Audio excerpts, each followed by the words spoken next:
Hello, good evening and welcome to the program. This is Daily Politics on Trust TV. I'm Abdullahi Ahmed. Tonight, we examine two high-profile incidents that have put Nigeria's aviation sector in the spotlight, stirring heated debate online and offline. First, Fuji star Wasiu Ayinde, popularly known as K1, was handed a 6-month no-fly ban for allegedly obstructing a moving value jet aircraft at the Abuja International Airport.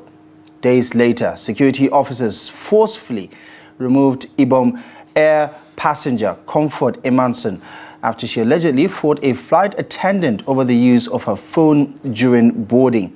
Aviation authorities responded with sanctions and legal action, but public criticism over the management of the situation and perceived double standards have forced some concessions. K1 is now on the verge of becoming an ambassador for aviation security protocol after getting his sanction reduced to just 1 month. And on the other hand, Comfort has been released from detention and is also likely about to become an ambassador for Ibom Air. All that ends well, pretty much apparently, all that starts well and ends well in this particular situation is a welcome development. A happy ending for almost everyone, save for the fact that some Nigerians still have reservations about how the entire fiasco was managed. Captain Samuel Caulcrick is a former rector of the Nigerian College of Aviation Technology and member of the Aviation Policy Group. He will be joining us to unpack the industry and safety angles and some of the concerns that have been raised over the past couple of days. He'll be joining the conversation virtually from Lagos this evening. Captain, thank you so much for joining us on the program. Welcome to Daily Politics.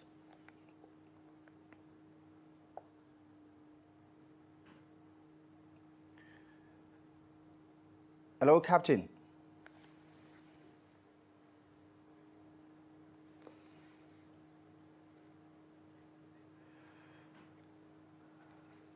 Right. We're going to take a moment's breather. We'll be back in just a moment to reestablish our connection with Captain Caulcrick, who will provide us with expertise analysis on the situation. Of course, we'll also be putting the spotlight on the legal ramifications of what has happened and what it says about what Nigerians can expect, especially when it comes to the management of our aviation sector, especially considering the back and forth around the management of the situation, those sanctions, and how easily the government made certain concessions or regulators made certain concessions, which to some appeared like a slap on the wrist on both occasions. We'll be back in just a moment. Join us after the break. All right, we're back to kickstart the conversation with Captain Samuel Caulcrick. He is the former rector of the Nigerian College of Aviation Technology and a member of the Aviation Policy Group, to help us navigate the issues around Nigeria's aviation sector, especially when it comes to services, protocols, and how it apparently has become a new normal now for several violations. Case in point, what has happened with Fuji star and legend K1 and the Ibom Air incident. It's safe to say that a lot of people have so many opinions, but let's get some expert views on this one. Captain Samuel, thank you so much for joining us on Daily Politics. You're welcome. Right. You're welcome. I'm happy to be here. Yeah. Right. Let's start this way with your professional understanding of what has happened and how this ugly situation, for instance, has been managed. What do you make of it? Well, it's not new. It's always been. I think what happened was it was mismanaged. It has always been, and it will always be. There will always be altercations on board between the crew and passengers. It was unfortunate what happened because it was not managed properly. Let's start with the Abuja incident. In Abuja, between can you hear me? Yes, I can hear you, Captain. Please go ahead. Yes. Yeah. What happened in Abuja? After so many failures from security to the aeroplane. There have been so many failures. And the last line of defense was what happened at the boarding gate. I mean, before boarding the aeroplane. They questioned, according to the airline's policy, that the musician was not allowed to bring in something. At that point, I think the crew should have gotten involved because the interrogation started from the ground staff, and that should have remained so. At the point where the captain had to come down, that shouldn't have happened. But after she came down and whatever happened, and she got annoyed, she did the right thing by securing the cockpit and the cabin by closing the door. At that point, what she should have done was to call ATC and report the situation she was in, of the situation they were encountering. ATC normally will have sent security to the aeroplane to address the issue. I think that was what happened. Because she shouldn't have taken the law, taken the situation, to self-help. They are just, okay, I've spoken to the musician, the man was not cooperative. You close the door and you call ATC. And ATC will have addressed it differently. Captain, what do you say to people who are disturbed at how easy, what do you say to people who are concerned about how easy it is to disrupt a commercial flight, given what has happened with the K1 incident, for instance, how one individual could have caused so much damage? What does that say about our standard operating procedures? What does that say about safety and security protocols in our aviation sector? Yes, I think we need a serious review to review the protocol. There has been lapses on over the years. People just walk along the around the ramp, which shouldn't be. Normally, when people are supposed to board, when they leave the terminal building, they're supposed to be bussed all the way to the aeroplane. That is, if there are no overbridge. But they allow people to walk carelessly on the ramp. I think we have to review, serious review, because it was never like this. There was a time, I remember during Babangida ban, people coming onto the aeroplane during this time. And we were able to maintain that discipline until maybe 1999, when the civilians came on board. But we need to seriously review the protocol. It's a good opportunity for us. The minister has promised that there's going to be a review, and I'm sure they're going to come up with something that is workable. What happened was ugly, all right, but I think it was a good experience. So for us to review the protocol. Right. And Captain, talk to me about this normalization, just to that point that you just made right now, because it has become a normal thing, whether it's in Abuja or in Lagos, for instance, for people to take to the tarmac and walk to the airplane, which, as you said, is not standard operating procedure. That is not supposed to be the case. Do you fear that there is a normalization, so much so that, even the rules are no longer being followed? Yes, the rules are no longer being followed. That's no doubt. But it's a good opportunity for everybody. We're happy that it ended well. Although it was ugly, but now we have no choice but to review the protocol. Now we have to make sure that people are bussed properly from the terminal building to the aeroplane and vice versa, back to the terminal building. That is in case of what happened in Abuja. Right. And let's quickly take a look at the statement released by the Minister of Aviation, Festus Keyamo, SAN, talking about the review of the sanctions and something that looks like a stopgap to address some of those gaps, because he also pointed out what needed to be done in terms of resource management, in terms of capacity building, and so on and so forth. So let's quickly take a look at the statement and what the aviation minister says, not just about the punishment being reviewed, but also about some of those things that Nigerians can expect regarding improved services.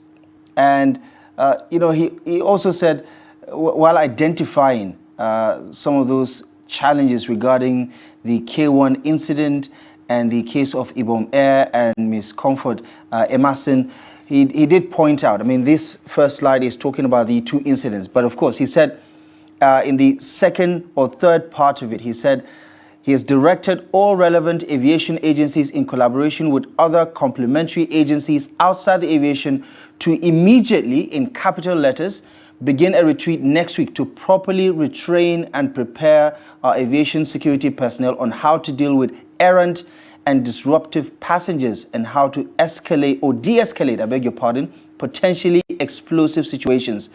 The retreat will be fully covered by the press with the opportunity to ask all the relevant questions. I mean, some people would say, on one hand, kudos, right? That the administration is taking responsibility. However, it seems a bit reactive, doesn't it? Look, let's not go there. Yeah, we know it sounds as if, we don't have anything on ground. Yes, like I said, it turned out to be a good lesson for everybody. Okay, look, let me quickly talk about the legacy issues so that we can really in the Lagos one, what they did not do right was, I haven't called ATC, I haven't notified ATC about the violation of the regulations on board. What they should have done, they should have waited for ATC, for the security to arrive at the foot of the aeroplane before opening the door. They didn't do that. If they had done that, the security personnel will have been the first to board, and they'll have just gone straight to the lady, talk to her briefly, and escort her while other passengers are still on board. That would have been the proper thing to do. So I think we have learned from this, in order to continue a situation like this.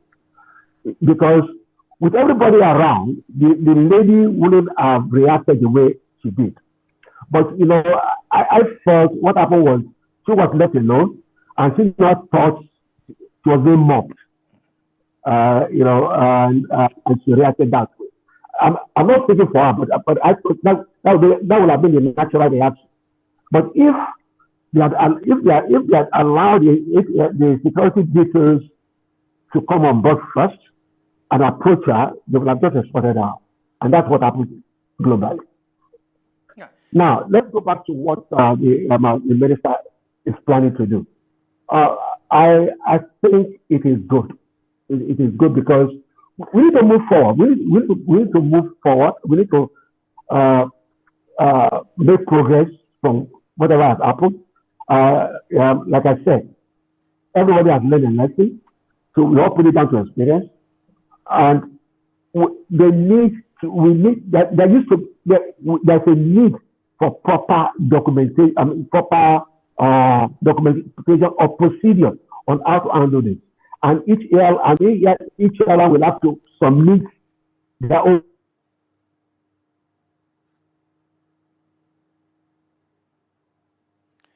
It appears we're struggling with the connection to Captain Samuel Caulcrick. All right.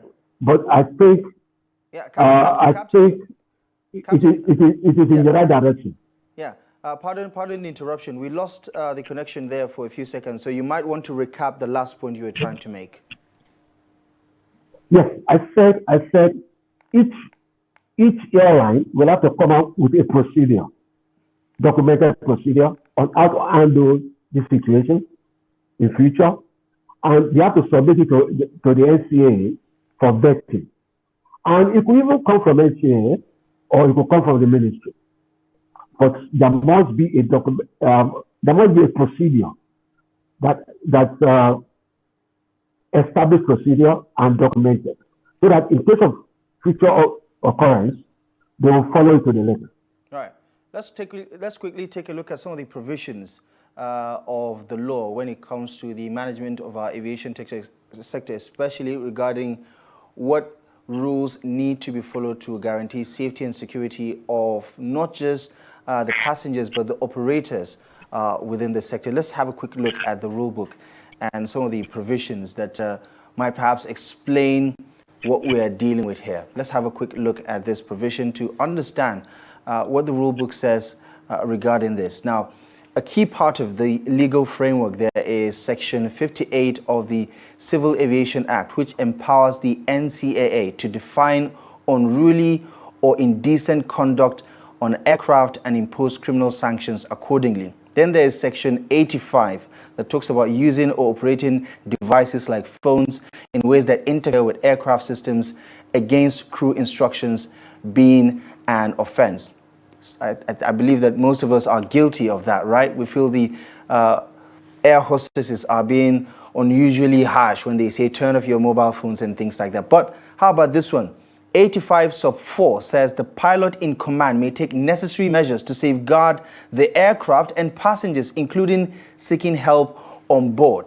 Now, some of them are quite point blank, but some of them are also open to interpretation. Now, Section 85 sub 4, which gives the pilot in command the necessary powers to take whatever necessary step to safeguard the aircraft and the passengers.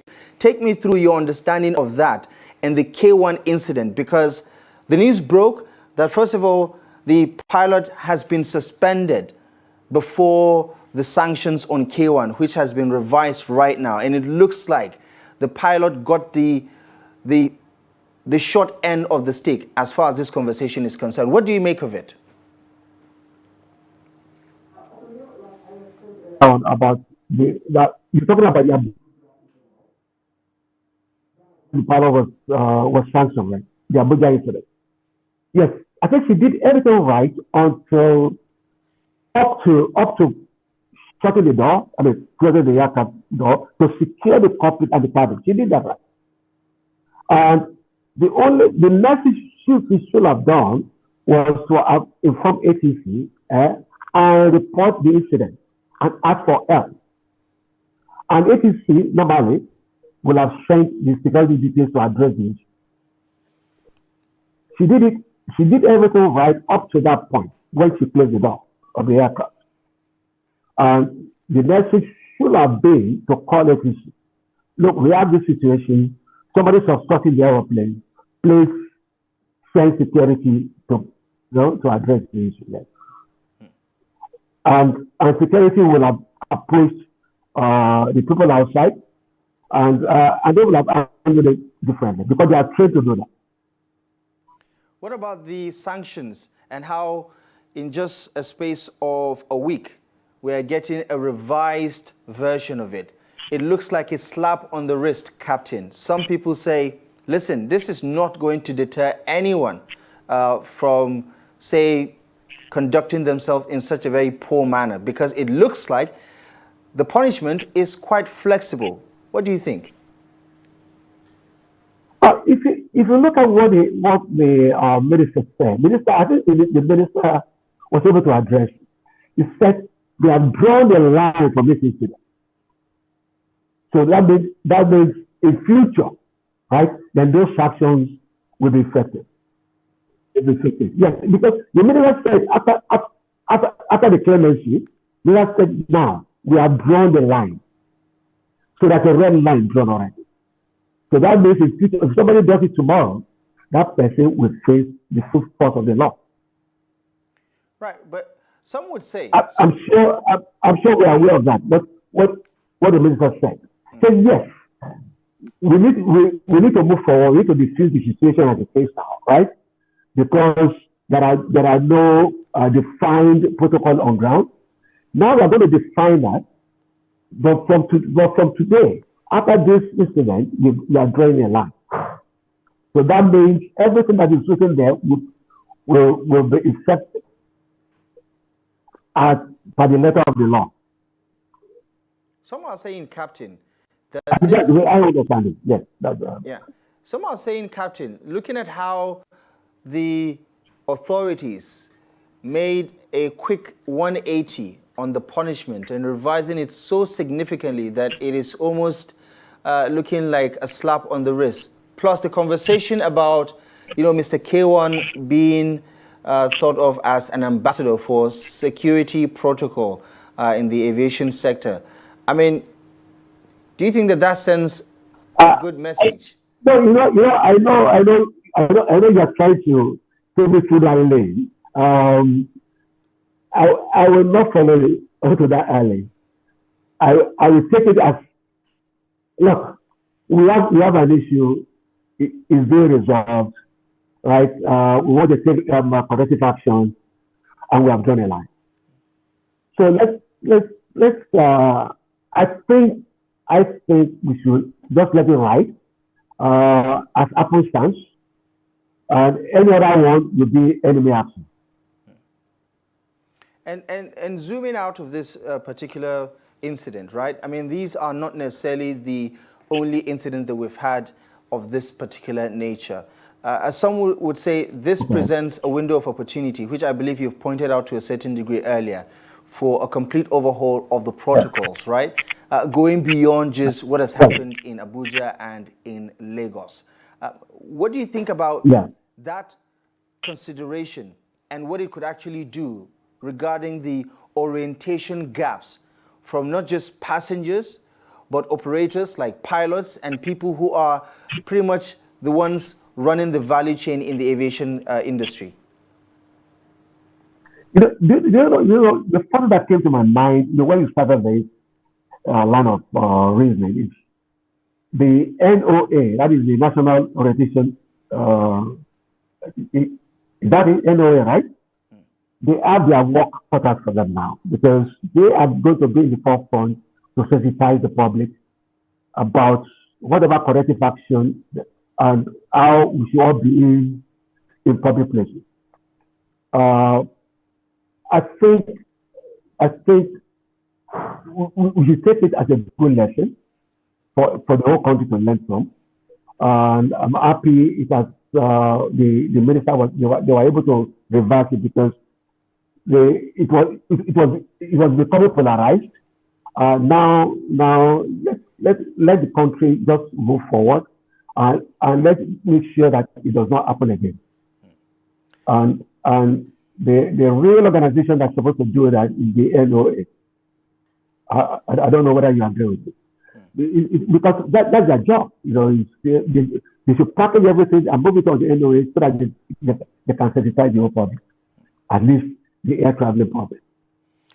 So when you approach the airport, how you are supposed to behave, it's a good opportunity for everybody.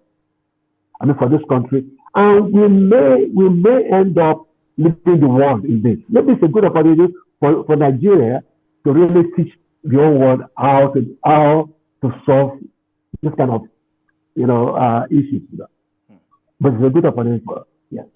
Right. And Captain, knowing what you know about this sector, this industry, how easy or difficult would it be to address these gaps as far as the immediate future is concerned? Aviation fortunately is highly regulated. The moment the industry agrees on a protocol, everybody will abide by it. It is unlike other industries, with aviation, the moment it is established, everybody, let's say we just issue a notice and everybody will abide by it. And other countries may even try and copy. If you are successful, every country will be a good example for the whole world. But because it happens globally. But in our own case, I think it's a good opportunity to really set the standard for the whole world to follow, because it happens globally almost every day. Right. It's safe to say that there are some people who do not share your optimism, but I can understand where you're coming from the understanding of everything that has transpired over the past couple of days and how the issues have polarized viewpoints across the country. Let's see what the next couple of weeks and months will bring as far as the efforts of the administration is concerned, or the authorities in managing and addressing some of those gaps. Captain Samuel Caulcrick, thank you so much for joining us on Daily Politics. I appreciate your expert analysis on this one. You're welcome. All right. Thank you so much. All right, we're going to take a quick break. When we come back, we're going to segue into the legal ramifications and implications of this particular development. As you can imagine, professional bodies like the NBA are weighing into possible liberties being infringed and the management of the situation. More on this conversation coming up ahead after the break.